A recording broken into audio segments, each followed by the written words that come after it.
What happened at your work which caused multiple people to all quit at once? They finally did an audit of all the points for people being laid off.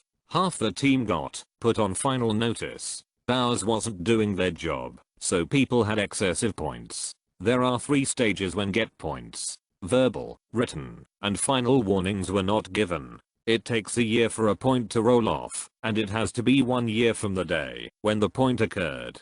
So people left, because it would mean 1 year of perfect and punctual attendance, otherwise they would have been let go. We had a system, thankfully gone now, and this incident was a big reason, where your points never expired, no matter how long you'd worked there. It was a call center, so I guess they figured high turnover, people gonna quit anyway or eventually promoted to where it won't matter, but we had one CS agent who was a specialist. He was the only one that could handle certain CS functions, online support and a few other things, and that was his job. Over the course of about 5 years time he'd come in to work a few minutes late 10 to 15, let's say 10 times. Hey, in the span of 5 years that's not that bad. Once every 6 months on average. Didn't matter, he'd accumulated enough points on his 10th time that he was instantly let go. Program got re-evaluated finally within the next few weeks, and word as they tried to beg him to come back, but he told them to pound sand and was working for a competitor by that point. New management. In a month, 4 kitchen staff quit, leaving me to be the only original kitchen staff hire from the previous manager. She completely changed the vibe of the workplace. No one was happy. No one felt like talking or listening to music or being friendly. It was robotic. It astounds me how many managers just don't get this or don't care. I've worked at a few places with an extremely high turnover rate, and you can diagnose a problem in a day. Allowing your staff to be friendly, have conversations and relax at points throughout the day is a long-term investment that usually pays off. While the alternative is having workers that get a lot done in a day but quit by the end of the first week. I recently worked evenings as a recycling sorter. You stand in front of conveyor belt picking off plastic and cans. Talking is frowned upon. No leaning, no music, basically nothing to break up a mind-numbing workday. But of course the problem was everyone is lazy and had nothing to do with the fact they make the job as unpleasant as possible. Music and podcasts actually encourage people to work harder and more efficiently. Never understood no music rules unless the music podcast was directly impacting a client in a negative way. Our company relocated from a small suburb to a large city. Pretty much everyone had to take public transportation to get there. My supervisor was firm in only allowing 2 work from home days a week. I told him I was exhausted and having 1 more WFH day would make a huge difference, but he wouldn't budge. I told him I would need a raise because I was spending hundreds of dollars a month on transportation and it felt like I had been demoted. He refused. I was offered another job and I took it. He was shocked that I was leaving. About a month later, all but the worst employee had either left the company or left his department. My company asked the office what we'd do if they moved our location about an hour away. We said we'd all quit. They didn't move. Same. At a meeting the owner goes, I'm thinking about moving the whole company to a city about 1,200 miles away. Who would go with me? And we all just kind of looked around at each other and said nothing. Owner ended up buying a condo in said city and hangs out there a lot. Company is still in the same place. ICE contacted the in-house temp service, questioning them about illegal workers. Over 20 people mysteriously disappeared at lunchtime. A couple months later most of them were back, with different names. Back in high school I interviewed for a payroll job at an orange farm. They needed seasonal office help because they paid their workers every day. At first I just thought it gave transient and day laborers flexibility for when they choose to work. But few people with little skills and no savings would just walk out on a paying gig. I think the real reason had something to do with dodging ICE. Payments under $600 can basically be cash under the table. Above that, if you get audited you could be in deep to do. You don't need to report how the money was spent and can register it as a lump sum contracting or whatever. Even a weaker pay can be $600 plus in farm labor. And those were odd names for such young people, more typical of someone born in 1920 who just died and left behind a perfectly good social security number. We don't know for sure, but at my last job, me and the people I worked with had our suspicions that the company was actually a front. The guy who owned the company had CR cards with at least 3 different names on them. His mail had the same few different names and he even had bank accounts under different names. 3 of the girls got other jobs before me, and the other remaining girl and we were subsequently made redundant because it was just the 2 of us. I'm glad I got out one way or another though. This just happened to my buddy's wife at a pharmacy. The office was raided a couple of weeks after she quit. I can't remember what post it was on, and I saw it years ago, but there was a story posted on a thread once about something like why did you know out of a job, where a guy said his wife had been hired as the accountant for a company out of state. They were about to move there, but she went first to start working, saw their books, and left within 2 days, because she knew everything was shady, and wanted no part of it. Shortly afterwards the company went under. They laid off half the company with no warning. This included a gentleman who was less than a year from retirement, and had been there for 35 plus years. The company was shocked when half the remaining people abandoned ship shortly thereafter. At previous and final employer they did a round of layoffs. Now this is Europe, so you need a reason to fire people with a contract, and they said it was for economic reasons. So naturally, like rats on a ship, a massive exodus began. Everyone was looking for a new job. Management didn't expect this, so a month and a half later, they released their Christmas speech, calling for fresh young talent and asking people to stick together like family when they fired 30 people just 6 weeks ago.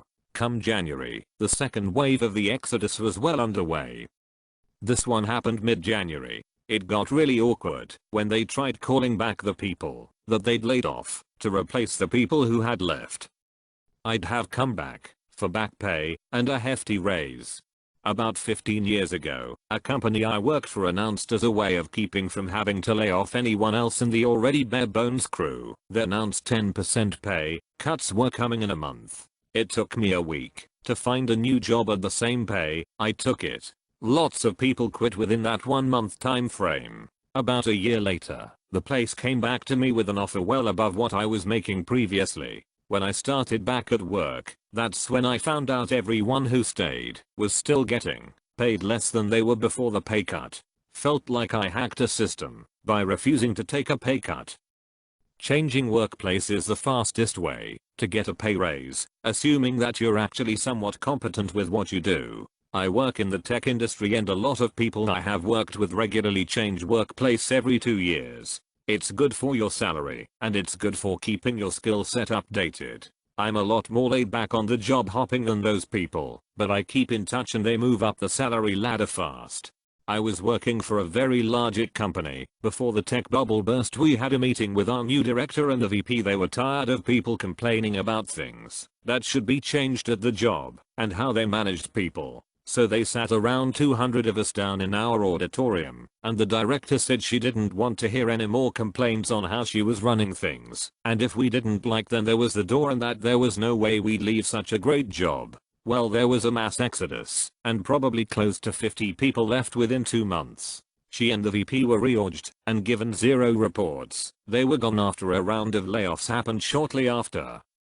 I thought you were gonna say that it happened on the spot, like she said in a rhetorical way, if you don't like it then there's the door, and then to her shock the entire auditorium stands up and files out. I'm gonna pretend that's what happened because it's funnier.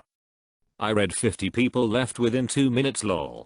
I worked at a large national law firm in one of their Bay Area offices. There was a weird and intense rivalry with the other Bay Area office, to the point that our office manager forbade us from asking for help from their office in any capacity, including coverages or help with a client. Our office was smaller and tight-knit, and we also billed more per quarter. The office manager was helpful and our managing partner was great. One day, our managing partner was offered her dream job at another firm, and she put in her intent to leave. We didn't know who our new manager would be at first, but as soon as it was announced that the SF office was moving part of their staff over, 3/4 of our office quit on the spot, attorneys and admin staff, and went to another firm. Those of us who remained realized why we never worked with SF, and slowly but surely we were fired over minutia. It took them about 2 years to get rid of all of us. Great times. I had worked at a grocery store for about 3 years before moving from courtesy clerk, basically bagger plus custodian, to helper clerk stoker. The grocery department wanted to save costs on personnel, but couldn't fire anyone or lay anyone off due to the union. So they started cutting back hours and literally told us when someone quits, everyone else will get more hours. We were supposed to be 40-hour employees, and they had us at 32 hours. 2 people quit, and we were down to 24 hours. A third person quit, down to 16 hours. I don't know what their plan was, but they didn't give us more hours as people left. This almost sounds like they wanted a specific someone to quit, but didn't have cause to just dismiss them. That's the best theory I've heard. The goal was to get you all to quit, so they could hire non-unionized staff. Restructure of the way we are paid. What I used to do involved about 40% client interaction, 20% team coworker interaction, and 40% paperwork and case coordination stuff. Based on what we do, that means only 40% of the time is technically billable, and there are really sticky rules for what is and isn't billable. So, logically, we were being paid on a salary model. Q management saying we can only make money for the time we have that is actually billable. 1/4 of the department quit. 2 of us on the same day. Wait, why is paperwork and case coordination not billable? It's the healthcare field. Only direct client contact can be billed to insurance. So what would happen if you simply didn't do the other 60%? Lots of bad things. If it's not documented, it didn't happen. Lots of lawsuits. Anytime I've seen a mass exodus, it was because of poor management. I've never seen it organized, just a bunch of employees independently deciding to quit in the same month because the management was so bad.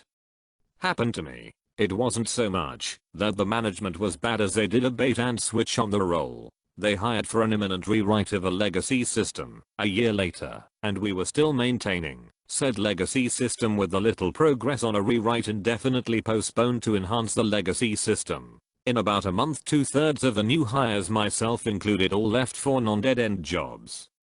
I had it happen at an old job, and we had great management. A new company got into the market and wanted experience. So they gave a much higher starting pay rate, which caused a mass exodus at our company.